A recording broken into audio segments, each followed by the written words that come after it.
Welcome everyone, and thank you for joining the Connors Center Conversations focused on sex and gender factors in the context of COVID-19 research and care.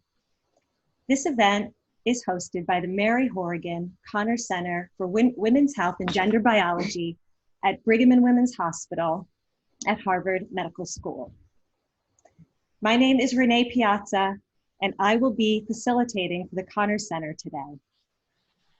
We have an exciting program for you where we will feature conversations and panels from experts across Brigham Health on the topics you see on your screen. Just a few logistics before we begin.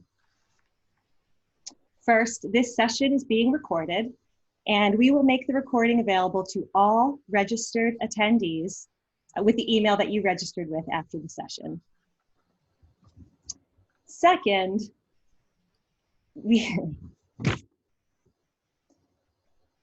despite our professional looking appearances and virtual backgrounds, we, like many of you, are working from our homes. And we ask for your understanding if the occasional interruption, such as a pet, a lawnmower, or a tiny coworker, graces us with their presence. And speaking of presence, there are three ways that we invite you to participate in today's event. The first is through quick polls. So we will have a poll before each and every topic today, and we really look forward to your participation in those polls. So please get in there and vote for us. Secondly, through the chat feature, which is on the bottom of your Zoom dialog box. You can use the chat to say hello, let us know where you're from. You can also comment on the session as it's unfolding. However, if you have a question, we ask that you post your questions to the Q&A, which you can find at the top of your Zoom window. The Q&A box is one that we will be monitoring, and if there's a question that's posted that you would really like to see answered, you can upvote that question, and it will sort of bubble to the top. And we have time at the end, towards the end of today's session, to have all of our panelists come on and answer the Q&As. But don't worry if your question doesn't get answered due to time constraints. This is an ongoing conversation, and who knows, your question may get answered in our newly launched Connors Center Conversations podcast, which can be found on Apple Podcasts and Simplecast. So be sure to check that out. Okay, last but not least, you will notice throughout the session we have a real-time visual capture happening, which is called scribing. You'll see that on your screen throughout the event. And it's really meant to be sort of some high-level topics and ideas that are unfolding as the conversations take place. We will put a spotlight on those conversations as we transition topics. And we will also share that with you after the event so that you can reflect on the conversation and you can also share it with people you know. So before launching our first poll, I'm privileged to introduce to you Dr. Haydeen Jaffe, the Executive Director of the Center and a Paula A. Johnson Professor of Women's Health at Harvard Medical School. Dr. Jaffe will share some opening comments and will also welcome our first panelists. So thank you, Dr. Jaffe. Thank you, Renee. It's such a pleasure to be able to host this and have so many colleagues and friends and people who are connected to our center participating in this and having an opportunity to share a really important area of COVID health, which is an area that is so relevant for the center that I lead. We will be focusing on sex and gender factors in COVID, and as people know, our center is a really unique place at Brigham and Women's Hospital and Harvard Medical School. We have tremendous support from the hospital, from our philanthropic community, and a number of researchers who are connected with our hospital to advance research that is related to sex and gender medicine. That is to make sure that when new research is conducted that we have a specific and precise approach to think about sex and gender. We do this in a range of ways throughout our research community, and I'm so thrilled that many of the leaders of our center are here with me today with our first webinar, our Connors Center Conversations webinar, to share with you some of their expertise about different aspects of COVID-19 health as it applies to women and men and sex differences. We will be talking about a range of factors related to that throughout the program today. There'll be lots of chance to ask, and we will be able to answer questions towards the end. And we'll take an opportunity for me and others to moderate and discuss in a very conversational way these different aspects of women's health.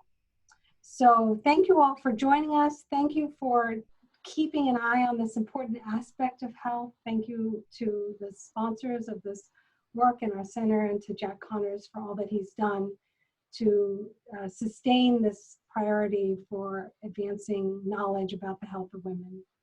So I'll turn this back over to you, Renee. Thank you, Dr. Jaffe. And before we launch our poll, let's bring up our first, do you want to introduce our first panelists?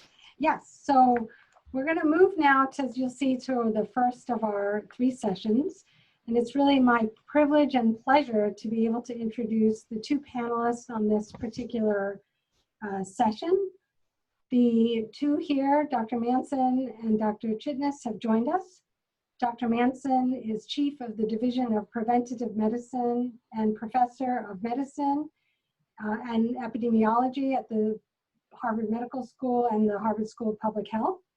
She's also a very close supporter and scientific advisor to the Connors Center. So welcome, Joanne. Thank you for joining us. Thank you. I also have Dr. Tanuja Chitnis, who's Professor of Neurology at Harvard Medical School and Director of the Translational Neuroimmunology Research Center at Brigham Women's Hospital. She'll be lending her expertise related to immunology in this program.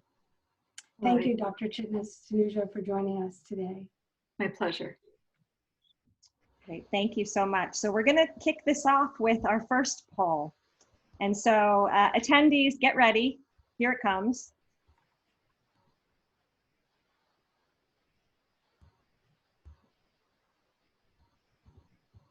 Okay, true or false? Overall, men are more likely, oh, you guys can read clearly.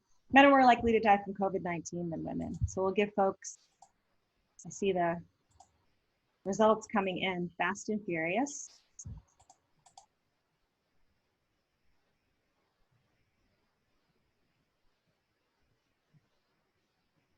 Thank you, everyone. Wow. A lot of participants. Okay. I'm going to go ahead and end the poll.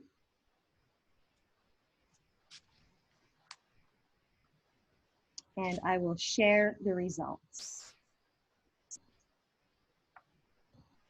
Looks like.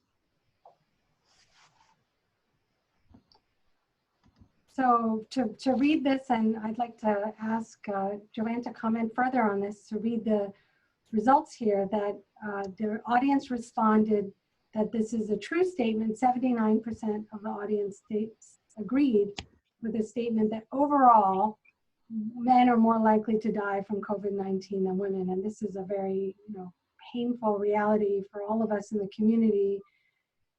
We focus, of course, on the health of women, but our focus is to understand how to make sure that we include a sex and gender lens in order to optimize health for both men and women for the community more broadly. So if I can ask Joanne, if you could comment about this and these data and our understanding of why there might be some key sex differences in fatalities and outcomes for COVID-19. Yes, there have been some surprising and mystifying sex differences in terms of death rates. However, for the incidence rate, the rate of developing COVID-19 infection, there actually have been few, if any, sex differences. The rates of contracting the infection are quite similar in men and women. in states and countries where a large percentage of the patients are from nursing homes or extended care settings, there have in fact been a higher number of women patients than men in those settings. But in terms of death rates across the world, there has been a finding that men have a higher case fatality rate and have been more likely to die from COVID. This is also true in the United States. In some countries, such as Italy, about 70% of the deaths were in men. In the United States, it's closer to about 55 to 60%. Sex differences in terms of higher fatality rates in men have also been found in China, South Korea, and other countries that have looked at this. In addition, but going along with this higher fatality rate, men are much more likely to have a severe illness and a course of illness involving the respiratory distress and need for ventilator, mechanical ventilation. And Tanuja will be talking about some of the immune function and sex hormone differences that may be relevant here. There are also some findings that the proteins and enzymes that are involved in the virus's entry into the lung cells and other cells in the body may differ in quantity. The gene expression for those proteins and enzymes may differ between men and women, favoring less uptake of the virus into the lung tissue in women than in men. This may be relevant to why women have a lower rate of severe illness, respiratory distress, needing to have mechanical ventilation. Some of the other differences that we'll talk about, such as across the world, there are major differences in smoking behaviors. Men, of course, have a higher rate of underlying cardiovascular disease that may be contributing to a more severe course of illness. And there's also more lung disease, especially smoking-related lung disease, such as emphysema in men. All of these factors may be contributory. Thank you for shining some light on that. And I know we're going to be coming back to this a bit more when we start to explore and expand on some of the potential biological and also behavioral or gendered role type factors that might be playing a role in some of these sex differences. Let me ask if we can have the second Sure. polling question, please. Thank you.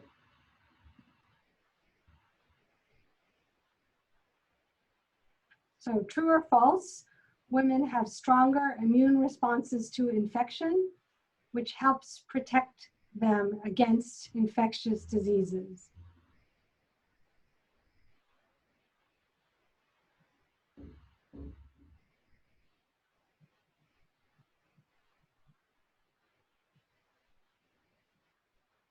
Looks like they're still coming in. We need music. I know, we do. I can sing, but it's not very good. Okay, looks like we've steadied out. So I will end the poll and I will share the results of our audience. So 2/3 of the audience that voted agreed that women have stronger immune responses to a range of infections, which protects them against infectious disease, and 1/3 thought that was not the case. I wonder, Tanuja, if you can comment about this question and the response and what types of possible explanations there might be for this. We're not talking about COVID, we're talking about general infectious diseases, and if you can start with that more broad framework. Yes, so Hayden, this is a very important question. And as we are learning now about the differences between men and women, sex hormones play an incredibly important role. And the major sex hormones are, of course, estrogen in women, also progesterone, and then in men, testosterone. And these levels are higher in men of course, and both of those, or all of those hormones, significantly affect the immune system. So the major role of estrogen is to enhance immune responses. And we know that women in general are more susceptible to autoimmune diseases, but on the flip side, this estrogen surge or level also enhances their response to infectious diseases in general. And it's also known that women have a more robust response to any sort of viral infection overall compared to males. And this is in part because estrogen induces type 1 interferons. So this is getting down into the nitty-gritty of some of the mechanisms, but estrogens do induce certain cytokines and cell types, which might help to protect them against infectious diseases. On the flip side, men have a higher level of testosterone in general, and testosterone is generally anti-inflammatory. And especially in the early phases of viral infections, they tend to have more susceptibility and less of a strong immune response in that early phase. I think the other important factor to also recognize that it's not only about the sex hormones, but sex chromosomes also can play a role in immune responses. And of course, women are XX in general, males are XY, and that extra arm on the X chromosome that women have could provide an additional dose, or in some cases, a double dose of some of the immune genes that may enhance immune responses. So I think the answer is really two-pronged. One is there's a role of the sex hormones, which change throughout our lifetime. And there's also a role of the sex chromosomes, which are less likely to change, and those effects might be more sustained. And so that's a sort of general explanation to how immune responses may be different in males and females in the setting of infection. What about COVID? Can you extrapolate from this? How does this translate to an infectious disease like COVID? Yeah, so of course in COVID, the early response to viruses is very important. I tend to think of COVID in having three major phases or three major aspects. And the first is an early response to viral infection. You want your immune system to fight it off so the virus doesn't take hold and invade or infect a number of tissues. The second problem in COVID is that some people have a cytokine storm or a large inflammatory response. And this tends to be more prevalent in males. And I think we're learning about this response. And then the third factor is an antibody production that is a combination of tissue damage as well as an activated immune response. And some people develop antibodies like antiphospholipid antibodies and others, which can further tissue damage. So I think thinking about COVID in this framework, with the early response to viral infections, we've sort of talked about the fact that women and estrogen is somewhat protective, and there's an earlier induction of these type 1 interferons, and that might help to protect or reduce the incidence of severe COVID. The second phase, the cytokine storm, men are more likely to develop a higher level of something called Th17 and IL-6, and this could predispose to cytokine storm. And then the third phase, I think, with antibodies that are released and produced because of tissue damage, this might be a combination of everything above. So I think here you're seeing that sex in general and potentially sex hormones do seem to play a role in each of these stages. And right now the community is trying to tease out the role of each hormone, of each stage, and how we can better understand and potentially treat women and men. Mm-hmm. Yeah, and this is something that we've heard about in the news. There's been a lot of questions about, is there something about the female biology that could be valuable to helping men recover better and have a less severe course of COVID? And I wonder, Joanne, if you can comment on that, if you can address some questions that have come up about whether sex hormone treatments, like prescribed treatments, might be valuable and why that might be considered something to test. There are actually several randomized trials going on in the United States looking at the role of giving sex hormones, giving estradiol, transdermal estradiol, to both men and women, giving progesterone specifically to men, and also lowering testosterone levels. in a VA trial that's involving 3 different medical centers around the country. And the goal is to see if manipulating hormone levels will actually reduce the risk of developing the more severe illness. So in some cases, they're taking patients who are very early in the course of illness and hoping that, for example, estradiol will reduce the risk of the progression of the disease and that they'll be better able to clear the virus with the estradiol and perhaps less likely to develop the cytokine storm and the more severe disease. And progesterone, because it has been associated with some tamping down of the immune system, there's hope that that might be beneficial to men in terms of preventing the cytokine storm. And with testosterone, there's some evidence that testosterone alters the gene expression of at least one protein that's very important to the entry of the virus into the lung cells.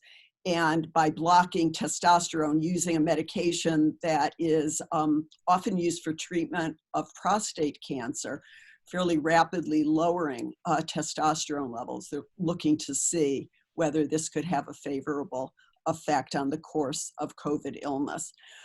So it's going to take a while. It'll be several months before the results of these randomized trials are available. But these sex differences and sex hormone differences are actually being leveraged in randomized clinical trials now to see if it can modify the course of COVID-19. In terms of women taking postmenopausal hormone therapy or men having testosterone medications, there's really no research, no rigorous research on how it relates to the course of illness. Most of the evidence has been on the basis of just comparing men and women or looking at older individuals where sex hormones might be lower versus younger individuals.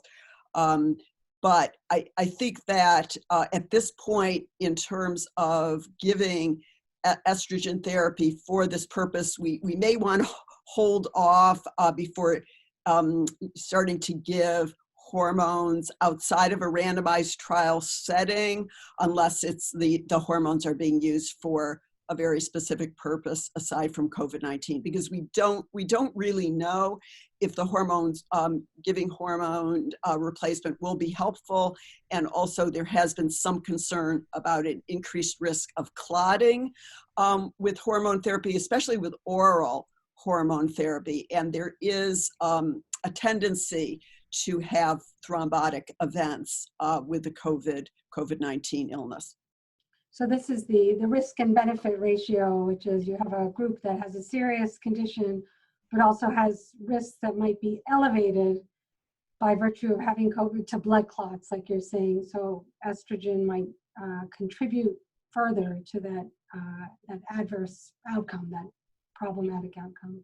We're certainly not suggesting that if someone is already taking these hormones that they come off of them because of concerns about what happens on these medications during COVID. We're just saying for the express purpose of trying to prevent COVID or prevent severity of disease, it's not being recommended clinically at this time until the results of the randomized trials are available. And these trials are on people with the disease, not as a prevention. These are in trials for people with the disease. These are people who have already been diagnosed with COVID. You're talking about an intervention that would elevate female hormones in men and in women. And Tanuja, as we think about female hormones in relation to the reproductive life cycle, where female estrogen, progesterone are so high in pregnancy and then go down after menopause, as Joanne said, can you comment on the kind of understanding about the natural hormone changes across the reproductive life cycle in relation to the immune system? Yes, absolutely. And I think this is a critical question. And certainly with menopause, of course, there is a natural decline of the levels of estrogen and progesterone. And this is also associated with an increase in susceptibility to viral infections during menopause. And this has been shown in non-COVID related studies. However, as Joanne has said, I think it is very important to wait for the data and to consider, once the data is in, whether hormone replacement therapy is in fact a safe and effective treatment for coronavirus or preventing coronavirus infections. I think also that natural history studies, longitudinal databases will also give us some information around this question. And certainly with pregnancy, so pregnancy is a unique state in which we have quite elevated levels of estrogens. And this results in a somewhat immunosuppressed state relative to our normal estrogen cycling state. So this is in order for the mother to be able to, quote unquote, tolerate the baby, the fetus that's growing inside her. So you don't want your immune system to kind of see it and reject a growing fetus. So estrogen is anti-inflammatory at these high levels.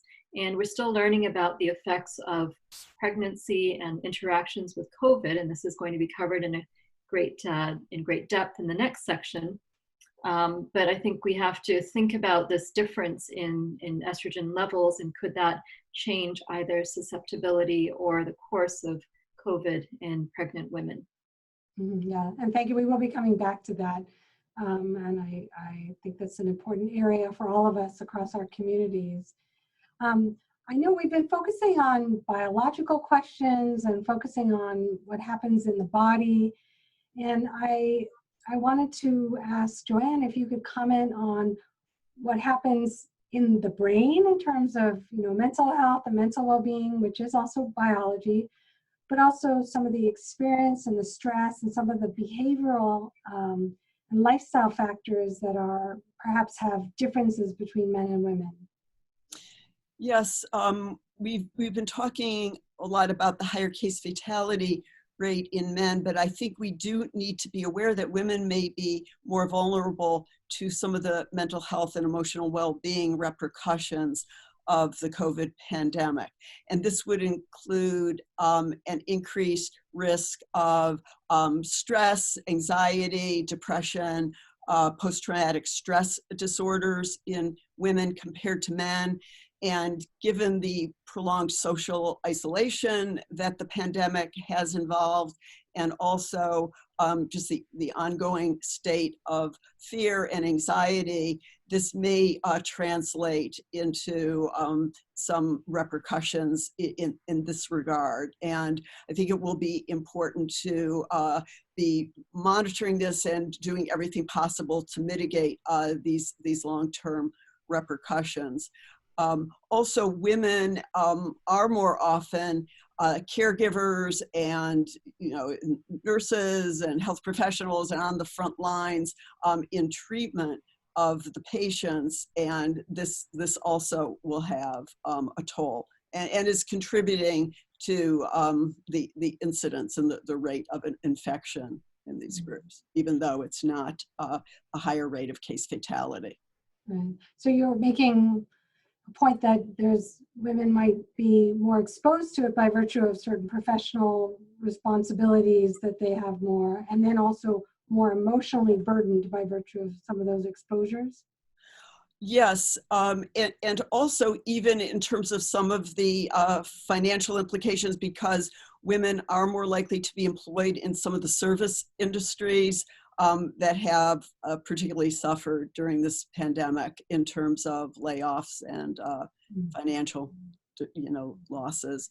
So I think all of these factors have to be taken into account, that there can be many additional repercussions of the pandemic, and we need to do everything possible to try to mitigate these consequences, and also just be aware that the risks may differ by sex and gender. Mm-hmm. Yeah, we hope, and we'll be talking in the third session with Dr. Rich Edwards about how to think about research and how to think about sex and gender in terms of research studies, so that we can answer some of these questions.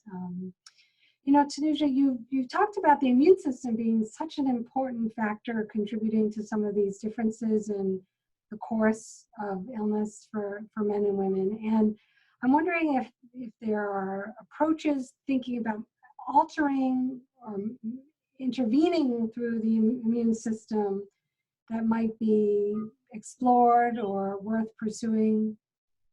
Yes, so I think, we can certainly think about this through the sex and gender lens, since we are understanding that women may have a more protected state or immune system in relation to COVID infection. And I think if we can profile women versus men, and look at their immune profiles in different stages of disease, particularly the severe COVID in men, and understand what is protecting women from getting into that stage, then we could identify a profile that could be enhanced in men. So I think this is really precision medicine in the era of COVID, but there are important lessons to be learned from why women are protected, what's somewhat protective in their immune systems, and can we enhance that in women and also give that to men. So I think that's a general immune approach. I think the other areas are certainly the hormone-based therapies and manipulating hormones to reduce the severity of COVID or even susceptibility. These are important trials and studies that are being conducted. We will learn a lot from those. I would also throw in that, we may have to think about receptors. So we know that estrogen receptors play an incredibly important role, and these may not be expressed at the same levels in males, so they may not respond to estrogen therapies in the same way. So I think we have to consider that when we look at these hormone-based therapies. What about vaccines? And we've been talking about treatment, but what about vaccines and what we might anticipate about that's influencing the immune system as a prevention strategy? Yes, absolutely. And in general, like a better response to infections, women in general have an increased antibody response or level compared to men with the same vaccines. And so again, we should dissect these mechanisms. In part, we know this is due to certain immune genes like TLR7 that's expressed on the X chromosome, and this could enhance responses to vaccines. And could that be utilized to enhance responses in men as well? And so I think these are important questions around sex differences potentially in vaccine response. So this needs to be explored further. Yeah, no, you raised both of you really valuable points about, what can we learn right now from the course of the illness across the world, and in terms of treatment approaches that are being considered. We know we don't have a treatment that's curative, but we're trying as best as possible as a medical community to use all the tools in our armamentarium to protect people of all ages and genders. And then also thinking about prevention and thinking about strategies that are optimal. We all want that vaccine, and a vaccine strategy that will prevent the illness from manifesting. And we're also thinking, and we need to think more over time about how men and women may respond to vaccines differently. We want everybody to have the maximal response. And so as we plan ahead for that, this is one of our goals, our missions of our centers, to make sure that investigators and researchers and clinicians and the community is thinking about these things so that we get the best treatments and prevention strategies available. So it looks like we are coming to the end of this first session, and I'm just so grateful to the two of you for lending your tremendous expertise and knowledge. We have so much more to learn from you, and we'll be able to come back with questions at the end. I think Renee is going to help us transition to the next session, but just to thank you both for your time and your focus and priority for this kind of work in our center. So thank you. Thank you. Thank you all very much. And I can tell there's a lot of energy and passion for this and just need for information by the absolute volume of questions coming in around this topic. And we will have time at the end of the session to address questions from the Q&A. And so as an attendee, please take a look at those questions and really vote for the ones that you would like to see answered. And I know we won't be able to get to all of them, but thank you very much. So as we transition to our second topic, before we transition, Tricia, could I ask you, my colleague Tricia has been doing some what we call graphic facilitation, which is a real-time visual capture of the conversation that we just heard between Heideen, between Dr. Jaffe and our panelists. And so you can see some of the high-level ideas and topics here, and we will continue to capture the conversation throughout the other topics, and we will package all of this up for you as an attendee, and we'll share it with our panelists as well, so that you can have an artifact after this event to remember it. So thank you, Tricia. Yeah, thank you for that. And it's really a pleasure to introduce our next panelists, some experts within our center and our hospital who are going to talk about pregnancy and perinatal considerations in COVID. First, I'd like to introduce the panelist, Dr. Deborah Bartz, who is an associate professor of obstetrics, gynecology, and reproductive biology at Harvard Medical School, at Brigham and Women's Hospital, where she's also the director of education in the Connors Center for Women's Health. I am also introducing Dr. Lydia Pace, who is an assistant professor of medicine at Brigham and Women's Hospital, Harvard Medical School. And within the Connors Center, she directs our women's health policy and advocacy program.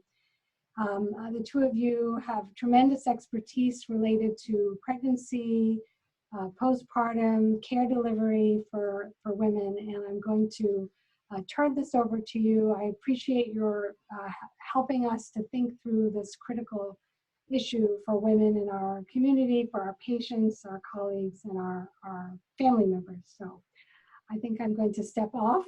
Yes, thank you, Dr. Jaffe. We will bring you back. Thank you very much, and we will start this topic the same way we started topic 1, with a poll. And so, are we ready for that? I'll bring the poll up.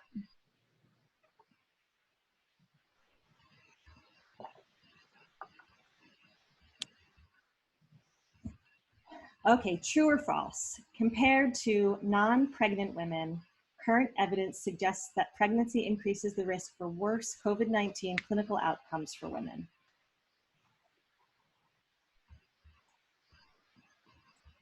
I see lots of responses coming in.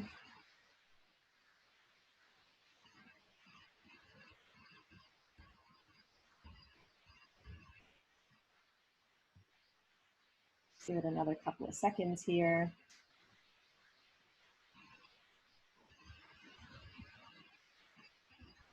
Still coming in. Okay, I'm going to end the poll and let Dr. Pace and Dr. Bartz, let's see, I'll share some results first. Here we go. So our audience is, majority are agreeing that they believe this is false. So with that, I will let you comment and take it away. Thank you, Renee. Deb, I wondered if you could help us understand this issue. So we heard from Tanuja and Joanne about sex differences and immune responses to viral infections, and especially the role of sex hormones. So does this have implications for pregnancy, and how does pregnancy affect women's risk of acquiring COVID-19, as well as their disease outcomes once they are infected? Good afternoon, Lydia. Hi, thanks for hosting today. It's a pleasure to spend the afternoon with you in this way. So typically, pregnant women and their babies represent a high-risk population during disease outbreaks. There are physiologic changes in pregnancy that increase the susceptibility to infections in general. These physiologic changes have resulted in a more rapid progression to respiratory failure in pregnant women in past epidemics. However, in COVID-19, outcomes for pregnant women appear to be more promising compared to those for other viral outbreaks in the last few decades. Similar to non-pregnant patients, the predominant features of COVID-19 in pregnant patients are fever, cough, and dyspnea. And once infected, pregnant women do not appear to have worse clinical outcomes compared to non-pregnant infected women in general. The mainstays of COVID-19 therapy, remdesivir and chloroquine, appear to be safe in human pregnancies. While medication use is frequently quite restricted in pregnant women, largely due to lack of enrollment in and thus safety data from therapeutic trials, regulations are relaxed on this issue from an ethical perspective, luckily, during pandemics. So we're not restricting therapy with these medications for the most part at this time. Well, the cases and data we have as of now with the cases and data we have as of now, there is a theoretical risk, but we aren't seeing cases of vertical transmission of the virus, meaning an infected mom doesn't pass the virus or its associated infection onto her baby while she's still pregnant. And then with regards to fetal outcomes, in the past few months, the rates of growth restriction of the baby while in the womb and preterm birth may be occurring at higher rates in COVID-19 positive pregnant women as compared to non-infected women. Respiratory diseases like severe clinical cases of COVID-19 can lead to hypoxia or less oxygen in the maternal bloodstream, which may then lead to this growth restriction. But these are pretty severe clinical cases of COVID. Clinical studies in patients with other similar viral infections have not shown increased risks of congenital anomalies from the same physiologic changes that occurred during COVID-19. However, we'll definitely need more time to determine the fetal, neonatal, and childhood developmental effects of COVID-19 infection during pregnancy.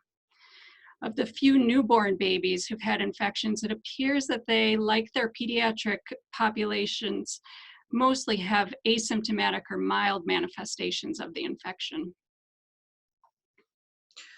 Thank you. That is really helpful. And I think overall supports the majority of attendees who said that pregnancy did not put women at higher risk of infection or severe disease. One aspect of COVID that we have not yet talked about much today is how COVID has changed the way that we deliver care. And we know that that's true for women and women's health healthcare delivery, and then also true for pregnant women and the care that they received. And of course, that can have really profound impact on physical and mental health as well. And I wondered if you could talk about, based on what you've seen at the Brigham in the past few months, how this pandemic has affected the way that women are receiving care and the way that we've been able to deliver it as well. Sure. So with regards to pregnancy and antenatal care, we could not suspend or postpone care like we were suspending other healthcare services. So as we continue to provide quality health care, our response had to be to triage patients into risk categories, into low risk, intermediate risk, or high risk of infection, and then to triage our own medical teams into outpatient, inpatient, labor and delivery teams, so that we could really finesse or nuance patient care more specifically based on individual patient needs in the setting of pregnancy. We did move our prenatal services into telemedicine as much as possible, having women get blood pressure monitoring at home or in the community, for example. We did pull back on some of the rigor and schedule of care during pregnancy for some patients, at least that was provided in the hospital context as compared to our outpatient clinics. And then for some patients, we did increase the rigor of care, largely because of the fetal growth restriction I mentioned earlier, increasing the amount of surveillance we did on pregnancies that were at risk very specifically. But we had to continue services on labor and delivery without missing a beat. And in the beginning, this is when we did not know much about COVID-19 and its transmission patterns and risks. Here at the Brigham, as around the globe, we have amazing labor and delivery staff, nurses, and physicians who had to run into the fire, so to speak, and provide highly acute medical care. And in the beginning, they had to do this while the PPE supply was in flux. Our institutional policies had to change because of this, just as they changed at many hospitals all throughout the nation. On our labor and delivery, for example, women could only have one support person in the delivery room. Our anesthesia choices changed a bit to take into account the risk of viral transmission to other patients in the healthcare workforce. And early on, we did have to grapple with situations of isolating mom, even from her newborn baby within the first hours of life in the setting of being COVID positive or symptomatic. And then other aspects of obstetrics and gynecology care were affected by the need for both social distancing and for diversion of the healthcare workforce to COVID-19 floors. Nationally, infertility treatment was suspended at many centers, leaving some patients and couples concerned for timing out of their reproductive years. Some states, particularly in the South, interrupted abortion services, calling them non-essential healthcare, which our team responded to in a recently published New England Journal of Medicine article. And then other services of routine and non-emergent women's health care was suspended, both for prevention and treatment of most anything that was not cancer. As someone who was leaping into the fire at the Brigham, it sounds like there were many ways in which routine and urgent care were just fundamentally altered. And I wondered what your experience of that was, and whether there were aspects that were particularly challenging or troubling for you. Oh, that's a great question, Lydia. Thank you so much for asking. This is really where the rubber meets the road with regards to how we implement best healthcare practices. In essence, all patients walk in our doors with multiple societal, economic, and cultural aspects of their lives that affect the ability to interact with the healthcare system and to have access to the therapies that we recommend as part of their care. Since no country in the world has full gender parity, the state of just being a woman, therefore, puts patients at increased risk for problems with healthcare access. As just one example, which our last speakers talked to a little bit, according to the Kaiser Family Foundation, more women than men are on health insurance plans as a dependent member rather than as a primary beneficiary. And that puts them at potential increased risk for losing health insurance, particularly in times of recession like we're facing. Women carry other identities of vulnerability, such as women of color, women of decreased socioeconomic status, women with varying levels of ability. Difficulties in healthcare delivery are further compounded. You may be familiar with the term healthcare disparities, and at baseline, the current healthcare delivery system either doesn't or marginally works for huge swaths of our population. As an example, in my line of work, Black women have rates of maternal mortality that are more than 3 times higher than that of their white counterparts. When the healthcare system is taxed and stressed further, like in COVID-19, the whole system rips at the seams where it's the weakest, most notably for patients who have the hardest access into the healthcare system in general outside of the pandemic. Things like telemedicine, social distancing, juggling healthcare needs with new childcare needs during school closures. All of this is a luxury afforded to certain populations, and it's unrealistic for others. And so many of us regularly think about healthcare vulnerabilities and weaknesses, but I think this pandemic really highlighted for many more people that work within the space of medicine, and even those outside of medicine, how weak our healthcare system is and how weak it is in certain places, how impotent that really makes us as healthcare providers when worsening social and economic issues for patients thwart our best intentions for providing good care. Wow, I think it's hard not to feel kind of overwhelmed by all of the. I mean, I think all of us do as healthcare providers too. As if COVID weren't enough, the vulnerabilities that it exposed in our healthcare delivery systems and in our health policy, and in particular the way that we care for vulnerable groups. Do you? And of course, we are all now reckoning with an incredibly long-standing issue, which is racism and racist police brutality, and thinking about what that means for healthcare systems and healthcare delivery and academia as well. This is a very big question, but feel free to address it in small chunks. But what are do you feel that there are any lessons that we can articulate so far about how we could do better, and whether it's in the next pandemic or how we could do better in caring for vulnerable groups overall? Do you have any lessons that you can share? Again, thank you for this, Lydia. I know we and many members of our audience have the concerns of this damaged world on our mind, which is highlighted by Black Lives Matter, George Floyd, and the countless other names that we are grappling with at the moment. And you're right, in this context of a second public health care crisis layered on to COVID-19, we're really contending with 2 big societal issues at the same time.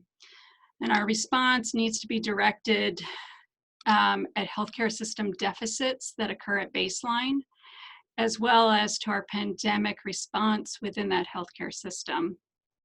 So to address this, we need to commit to having more providers of color who can better represent the patients that they serve. We need to better representation in our hospital leadership that will speak on these issues with deep knowledge and authenticity. We know that our personal biases affect care and that overcoming those biases is a lifelong study and practice. And we need to address upstream structural and social determinants of health. And with regards to the pandemic specifically, we need to commit to gathering better data.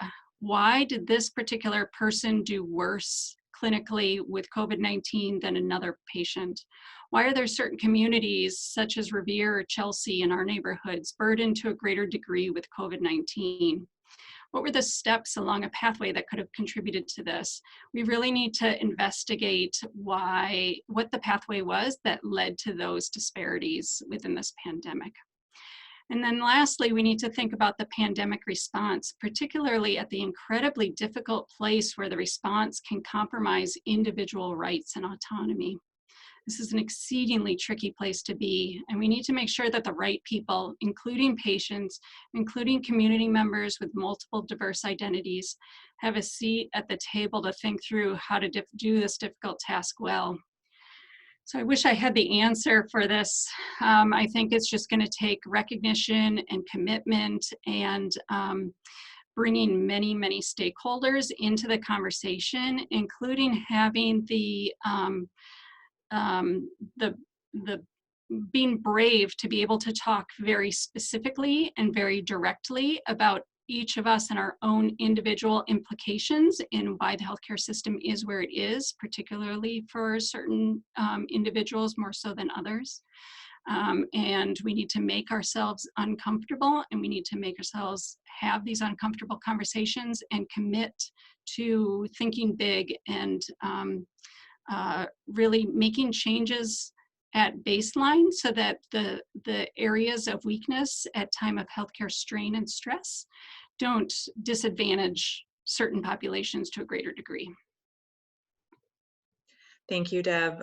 I heard you sort of use care delivery for women, including pregnant women, as a lens to really, and the disparities that we saw and have seen in outcomes and also in care delivery, use that as a lens for ways that we can kind of heal our healthcare system. And I think that the next panel is going to be really useful in thinking about how we can evaluate how we're doing and how we did during COVID and how we're doing more broadly, and hopefully gather rigorous data to be able to help us do better.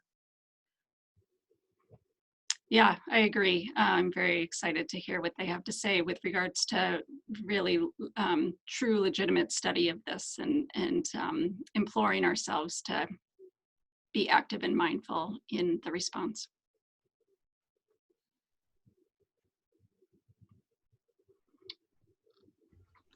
Thank you, Dr. Pace and Dr. Bartz, for sharing so much and for leaning into this discomfort. I think we're all feeling it, and your honesty and openness is much appreciated. Thank you very much for sharing. And while Tricia is bringing up the capture that she's been doing, we will start to transition to our third topic, which is on translating sex and gender research approaches to COVID-19. Thank you, Tricia, for sharing that. And we will be bringing up Dr. Jaffe and Dr. Rich Edwards.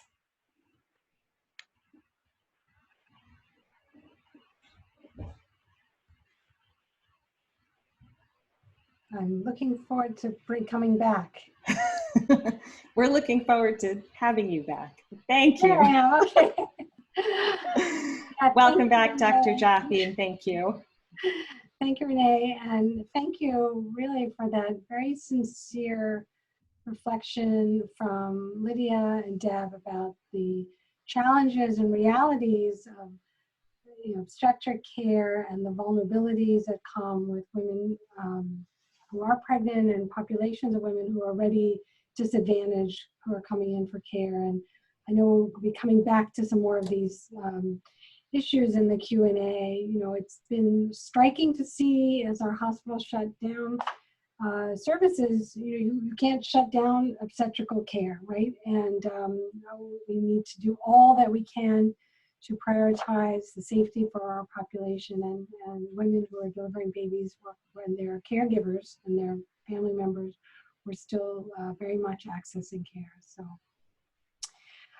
we will change now to a wonderful opportunity for me to have a conversation with Dr. Janet Rich-Edwards. She is director of the Life Course Epidemiology program within the Connors Center for Women's Health and an associate professor of medicine at Brigham Women's Hospital, Harvard Medical School, and the Harvard School of Public Health. Janet has tremendous knowledge about conducting research related to sex and gender factors and how to harness the knowledge that we have available to make sure that all kinds of research is optimized so that we get the best care outcomes. So if we can start, thank you, Janet, for joining us. And if we can start by having the polling question, please. Okay. So the data currently available across all of the US enables the CDC to report COVID-19 cases by state and age, race/ethnicity, state and age and sex, state and age and sex and race ethnicity.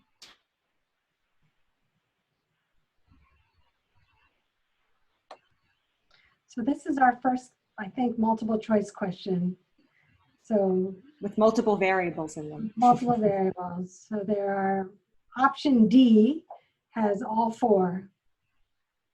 And the others are either 2 or 3.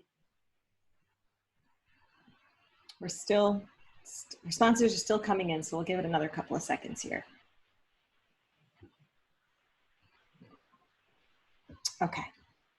I'm going to go ahead and end the poll and share the results. Whew. This is Wow. a tough one. It's a hard one. And thank you for leaving it up because I think it takes a while to absorb this, and I'm going to be so interested, Janet, in your thoughts about this. Firstly, if you can comment on what the answer is, because you can see there's quite a division here of understanding and awareness. So this is the only poll you guys haven't gotten totally right. The correct answer is the one that was least endorsed. It's actually state, age, and race ethnicity.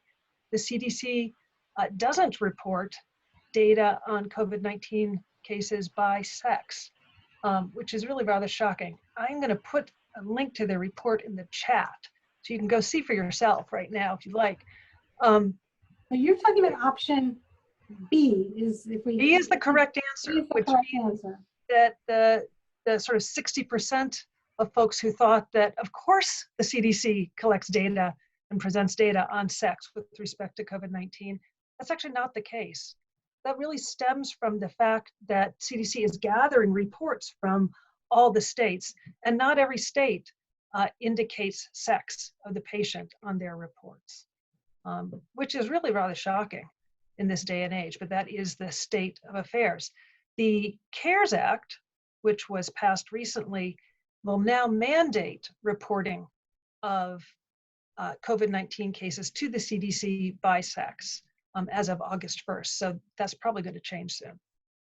So what you're saying is right now there's no federal mandate to the way that these reports are coming out, which is within the US, it's state by state. So some states do report sex, some states don't.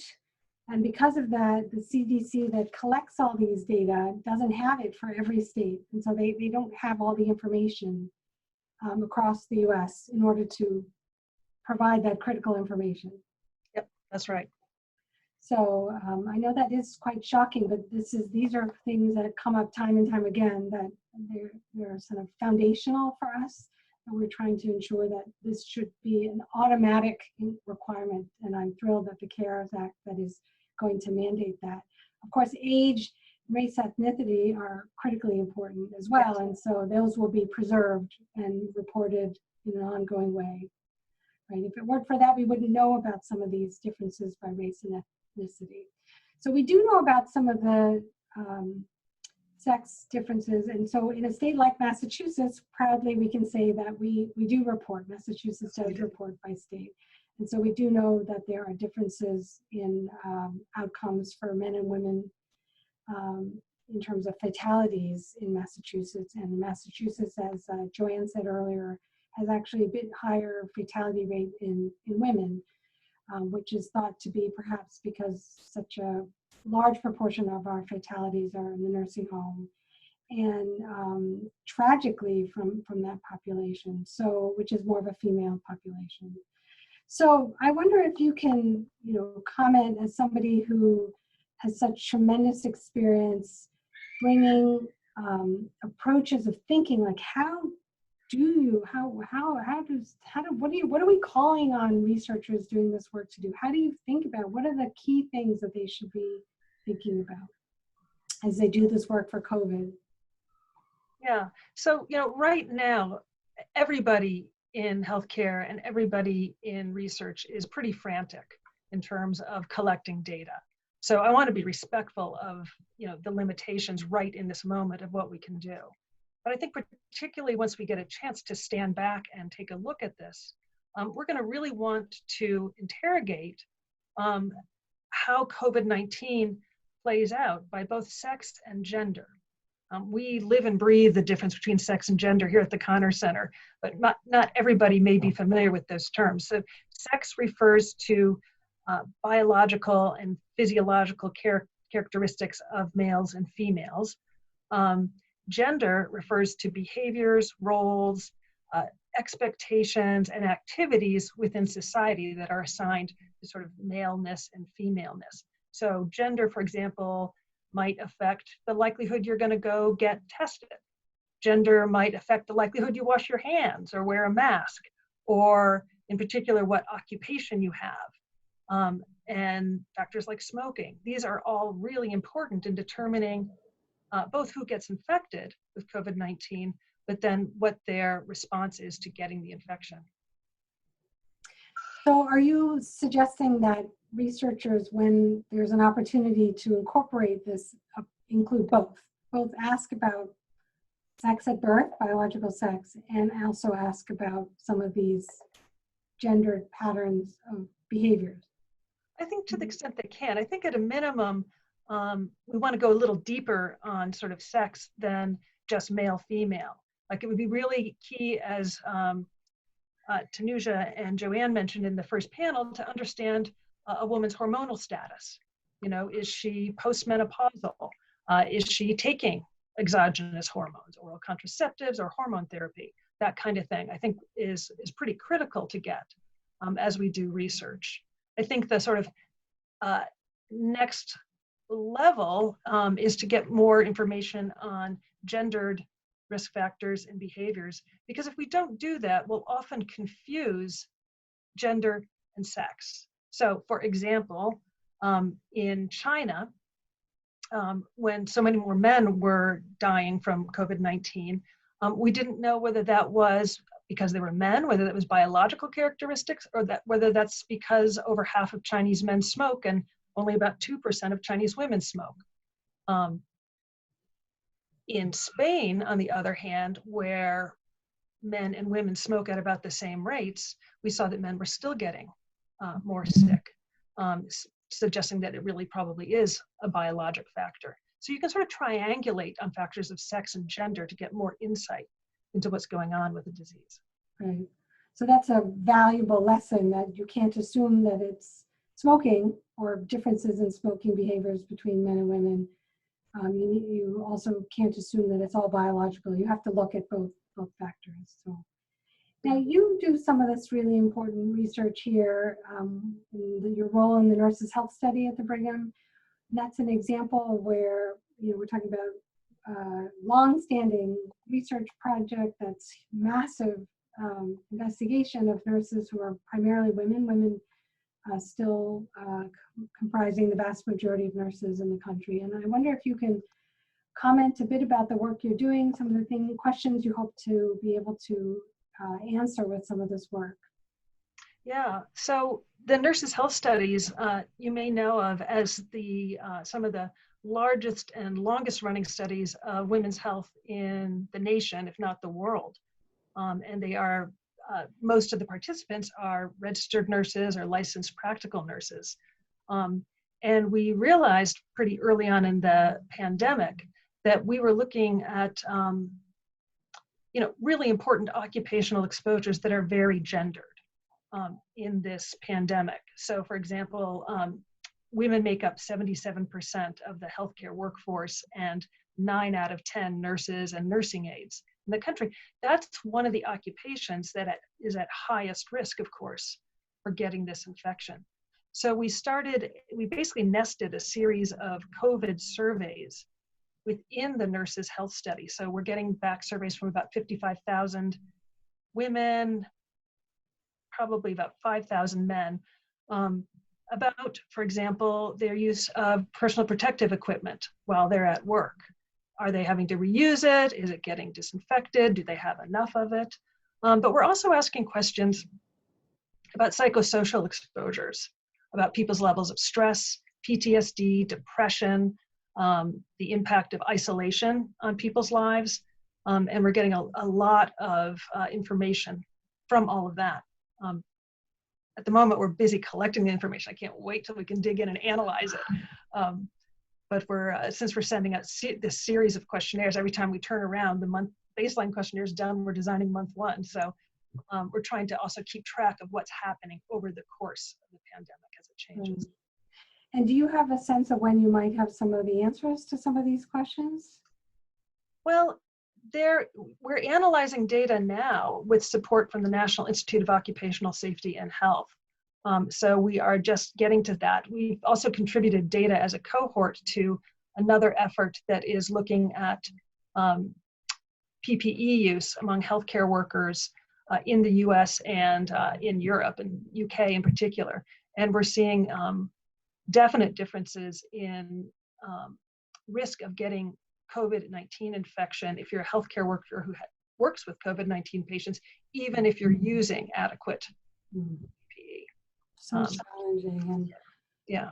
Because you have such a long history of following these nurses, you will have so much information about their previous life experiences and health that hopefully will help us understand why some of them had better or worse outcomes in terms of some of their the stress and exposures that they have in work and outside of work. So I applaud you, and we look forward to those data.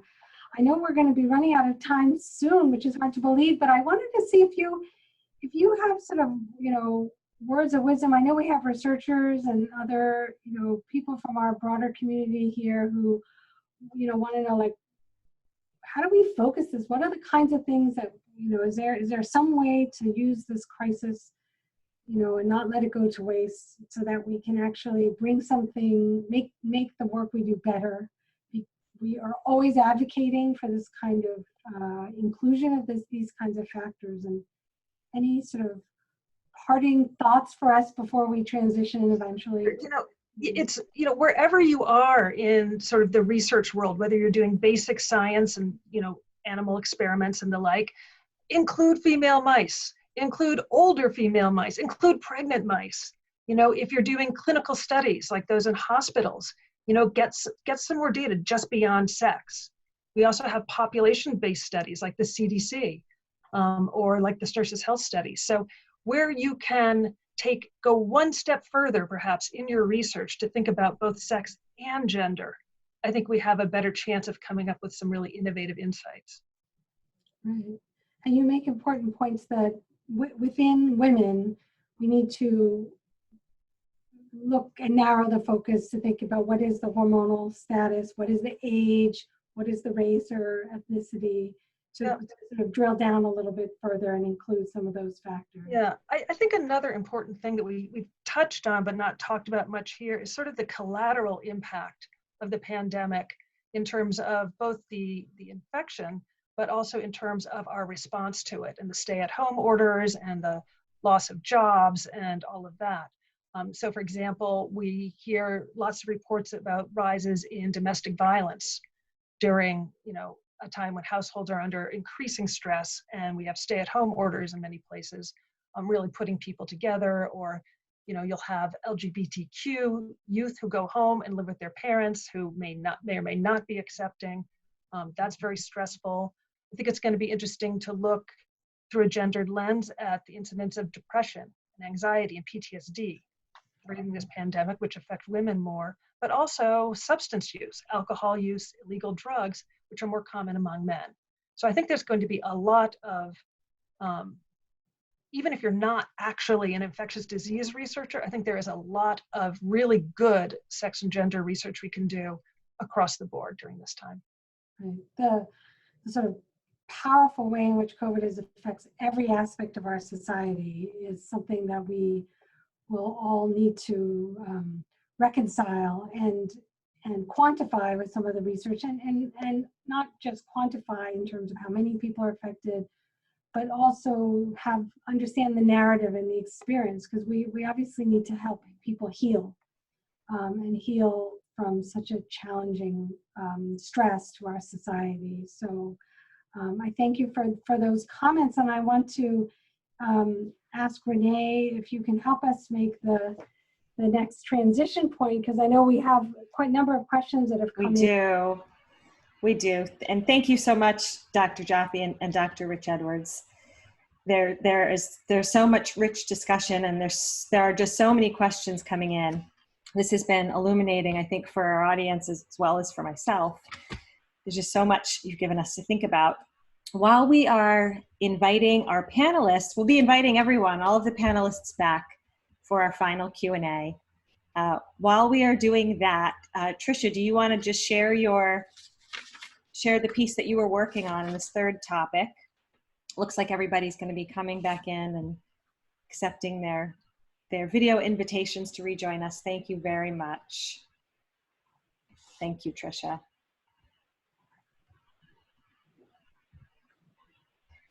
All right, it looks like we have everyone back, so I think we're ready to start our Q&A. Yeah, so thank you. It's good to have this really remarkable group of colleagues and friends and wise clinicians and researchers here to shed light on some of the additional questions that have come in, and make sure that we address some questions that we didn't have time for in the first 3 sessions. I want to start by the first question that I have here, which is a question about mental health consequences. And this, I'm going to see if, Joanne, if you can help us with this, and perhaps Janet as well, because you both touched on this. So, to elaborate a bit more about, long-term mental health consequences from COVID, and both short-term and long-term, and how they could be have potentially differential effects in men and in women. Who would we anticipate to have more of an effect if either gender or sex?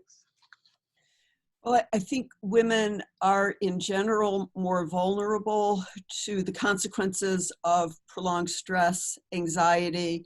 They have a higher risk of depression and post-traumatic stress disorders, all of which are very much associated with this pandemic, in particular the prolonged periods of social isolation, and also just the stress and fear that has gone along with this pandemic. So it does raise a lot of concerns about the long-term consequences in terms of post-traumatic stress disorders and mental health implications, that I think really attention needs to be paid to this.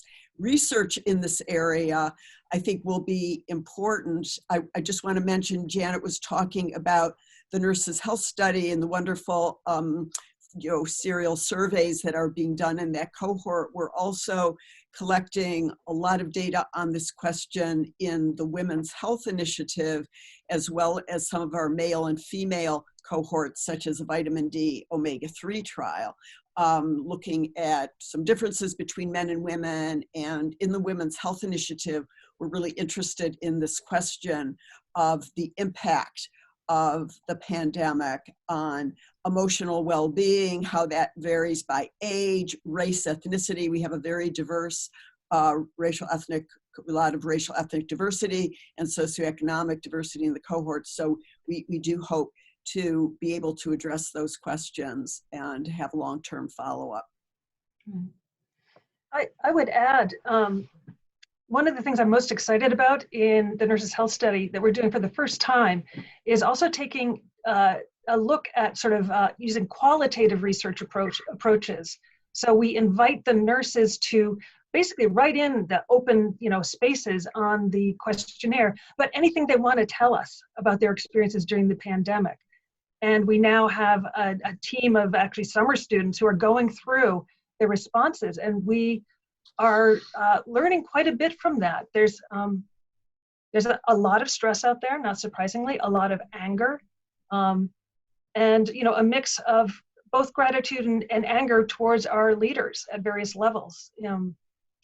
It's very interesting to see all that in people's own words. I'm grateful that everybody is doing this work and this research, and I also want to applaud. This question comes from Dr. Spagnola, who's at the NIH, and she wrote with Joanna and myself a paper about these mental health and other sex differences for acute COVID effects and the long-term effects in terms of mental health, because there are some biological reasons why the brain response and the fight-flight system is different in men and women that translate to these long-term effects. So we need more people doing this work, and we're going to be continuing this, as you can see, within our center and across the hospital.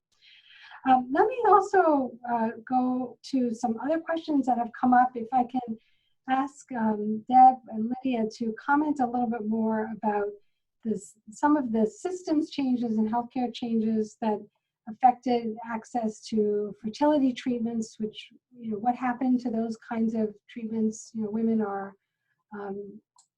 getting those treatments. How are they handled during the acute crisis? Thank you for that, Hadeen. So interestingly, we're sitting in a whole new game here, and largely, particularly surrounding infertility therapy, our professional organizations and societies and academic societies essentially came together and talked about what would be best practices overall, because there's a lot of different competing interests that are in play in this decision making. So the Association for Reproductive Health Professionals decided that it would be quite difficult to continue with infertility therapy without fully understanding what it would mean for women who were pregnant at the time of COVID, who were having to interact with the healthcare system quite a bit more at a time when there was quite a bit of strain on our healthcare system.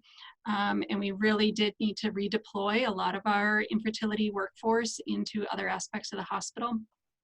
And so it really took these professional organizations to kind of have come to Jesus moments themselves and with their experts and release guidelines with regards to what care should continue, what care was deemed essential versus non-essential or elective. And people have varying opinions on that, and even different practices happened. We know that not all infertility care ceased, and that some places kept open or opened up sooner than others. But it really was down to these societies, these academic societies, to make a lot of these decisions. With regards to abortion care specifically as well, very thoughtfully, the AMA made a statement, the American College of OBGYN made a statement maintaining that this care needed to stay open, particularly in the settings of lack of anticipatory stockpiling of contraceptive methods, of being stranded or sheltered in place, potentially with abusive partners, things like that. So there's a lot of factors beyond just the primary diagnosis that we've needed to take into account. And again, this is all brand new, and this has been a learning process. And hopefully this won't have to inform the next pandemic. Hopefully we can go back to kind of. Clearly a lot to learn from some of the healthcare access issues that came up for women uniquely, and the translation to more of a telehealth care model changes. And I know in future Connors Center conversation program, we're going to be talking about some of that as well. Some of the other questions, this is a question for Tanuja about vaccine response and men and women. Might there be differences, sex differences in terms of side effects to vaccine? There was some suggestion that maybe women are going to respond better. These are ways to optimize men's response. And then what about the side effect, the flip side? Could men have a worse, tolerate the vaccine less well? Yes, so this is another good question on the flip side, and I think that we do have to consider that. This is why sex difference studies in all trials, all clinical trials that are being done for coronavirus are essential, especially the vaccine studies. And I think there is the potential for maybe more side effects in people who are predisposed to, let's say, autoimmune diseases. There have been some instances of autoimmune diseases rearing their heads in the setting of infections or vaccines. So I think it depends more on the individual. And also there might be a sex difference which really needs to be explored. I don't think I can say at this point that there is or isn't. Yeah. Lydia, you're a primary care doctor, and what's happening now with primary care in terms of various routine immunizations and other preventative care? How is that being affected by the COVID effects on the system, and essential care being preserved in person and otherwise trying to be remote? Yeah, so during the initial 2 months, really, so my clinic, which is a large academic practice based within Brigham and Women's Hospital, like most of our primary care clinics, shut down to inpatient visits. And so we triaged urgent concerns either to respiratory or non-respiratory urgent cares, Brigham affiliated urgent care clinics, but put on hold all non-urgent care, and now are returning to in-person visits in a phased approach. But I think that the implications have been enormous, and we certainly haven't begun to understand what those implications are in terms of deferred care, the screenings that haven't happened, the contraception that wasn't accessed, the care that wasn't sought for symptoms that weren't recognized as serious, those kinds of things. I think we'll in the coming months we'll begin to understand a bit more what that has meant, and it undoubtedly has impacted certain groups of patients more than others. So a lot of what we've been doing and what the Brigham has been doing more broadly is trying to mitigate that damage a bit, and trying to reach out to more vulnerable patients, food insecure patients. We've tried to, the OB-GYN practice has been available to patients for contraceptive care that they needed in person. So we've tried to develop strategies, but it's been a work in progress. And I also think the interesting point that Deb just raised is that because we've been learning all this as we go along, there has been a really unique role for patient advocacy in all of this, and in sort of articulating what is essential care and what patients need. And I think individuals and professional organizations have been very powerful in articulating those needs and in influencing the return to normalcy, or at least to the new normal.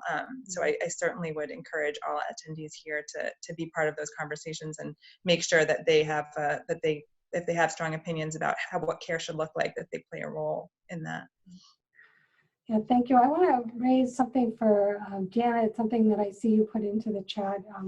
Dr. Clayton at the NIH helped drill down a little bit further about the CDC and the different states reporting by sex. Can you help us comment a bit further we had this polling question about the CDC summary data over the US overall, and then we talked about different states reporting, but not all states. And if you can just bring that into everybody's attention, please. Yeah, I'm happy to do that. Thank you, Dr. Clayton, for, you'll find in the chat a link to some data that CDC has stratified by age and sex. And if you click on that link, you'll get to a table which actually rather nicely allows you to toggle back and forth between men and women and look at the age-specific mortality. So that's at least for the states that have been reporting it. But it really takes this new CARES Act to make sure that all states will report it. And when you think about that, that's important not only for sex and gender, but for race and ethnicity as well. Right. Yeah, thank you. So, our goal in doing this and drawing attention to this is to say that it has not been universal across all states up until the new mandate. And we're trying to make this fundamental and required, and beyond required, just the expectation that that's part of what is the best way to understand the health of the population is to include this information regardless of mandate. But the mandate will help, and we're grateful that many states have done that. So more to come, more wisdom to come as we collect all that data. I know that we're going to be running out of time really very soon, and I'm just so appreciative that we've had this opportunity to draw attention to some key factors for those of us who are clinicians, for those of us who are researchers, for those of us who are community members, and those who are attending who are passionate about making sure that no matter how we go forward, we really get the best for the population overall. We really want to make sure that the health of women and health of men is optimal, and that unless we start segregating these and thinking separately where relevant, we may not be able to really get the best health for the population. And that applies across biology, that applies across specific pregnancy factors, the immune system, healthcare delivery, research approaches. There is so much more to do. And I'm sorry that we didn't get a chance to get to all the questions. We will be following up with a recording of this and these beautiful visual summaries. And please request that people keep in touch with us. We are going to be continuing these Connors Center conversations, virtual programming with podcasts and additional webinars, and we'll be sure to share them with you. We anticipate that we'll be covering topics such as care models that have been altered by COVID, and how that might differentially affect men and women, male and female providers, and also some of the stress considerations that we've been talking about, and more. So I'm so grateful to all of you for joining us, for listening, for your questions, for thumbs up, upvoting, for contributing in so many valuable ways, and for taking the time to think about this and taking this information back to your communities and challenging us to do better and to do more, because we are striving constantly to ensure that we have the best knowledge to continue this work. So I'm going to turn it over to Renee to help us conclude this program. Thank you, Dr. Jaffe, and thank you very much to all of our panelists. We are so grateful for your time during what is a time where I am sure your time is being asked for in so many ways. And thank you for being here with us, and thank you so much to our attendees for all of the thoughtful questions and participation today. We're looking forward to continuing this conversation, as Dr. Jaffe mentioned, in our Connors Center Conversations, Igniting Change in the Health of Women podcast. So please check it out, give it a follow, and we will be in touch as promised with the recording of this webinar, the virtual scribing that's been happening throughout, as well as further and additional links for future events. So thank you very much. Thanks for joining. For helping us host this program, and be well, everybody, and look out for each other. Thank you. Take care.